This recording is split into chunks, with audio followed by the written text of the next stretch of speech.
Welcome back to the Purpose Works and Leaders Lounge, and I'm Jane Lauterbach. Today we're going to talk about the art of the reframe. Whoever said there's more than one way to skin a cat? I know that's a weird and unsightly expression, but in the reality of it, we kind of know what the origins are, which really means that there are many ways to look at things. And so there are many ways to think about a situation. Often we don't. We kind of think it's a very straight, very kind of, centered kind of an option. But really, we have many ways of how to rethink a certain situation. And that's what we're going to talk about today. Reframing is about taking the negative and finding a path to reduce or eliminate the barriers. It doesn't mean ignoring the downsides or being naive.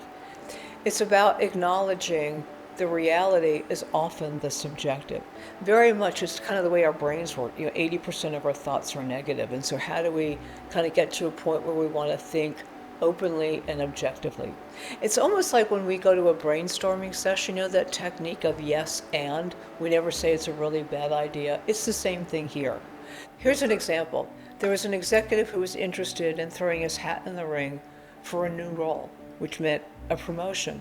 And as he laid out the situation, I heard all the reasons why it wasn't possible. Finally, I said, I wouldn't hire you either.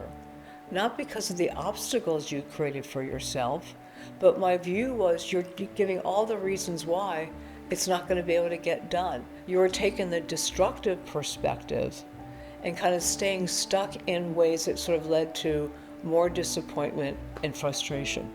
And I'd say, are you choosing for letting it happen to you, or are you creating reasons as to why you should do something, or people should see your ability?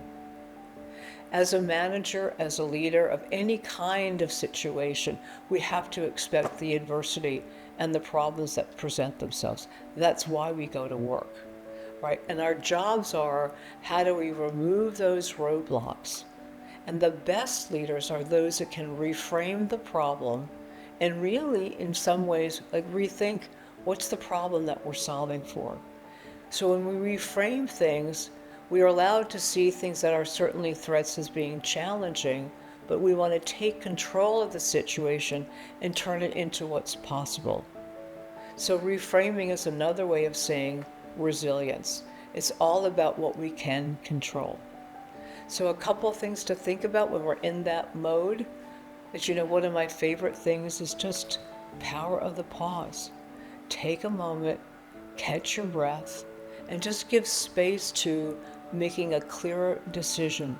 And when we all take that sort of notion of taking a deep breath and getting perspective, it does calm everybody down. So the second thing is getting that clear perspective, a constructive view, what patterns are showing up. And what my friend always says in these situations is, as they evaluate these situations, what's really true? And sometimes if it's a more personal situation, the rub gets a little heavier. I appreciate that. But getting that perspective so that we can see things the way they are, not necessarily the way that we want. The third thing is about possibilities. Paint your picture. What do you want? What's the behavior, the action steps that's required, rather than just letting it happen in that negative way. The fourth thing is choose thoughtful action. I say, what's the outcome that you really want, and start there. And my favorite is mark the achievement. Reframing is a powerful tool.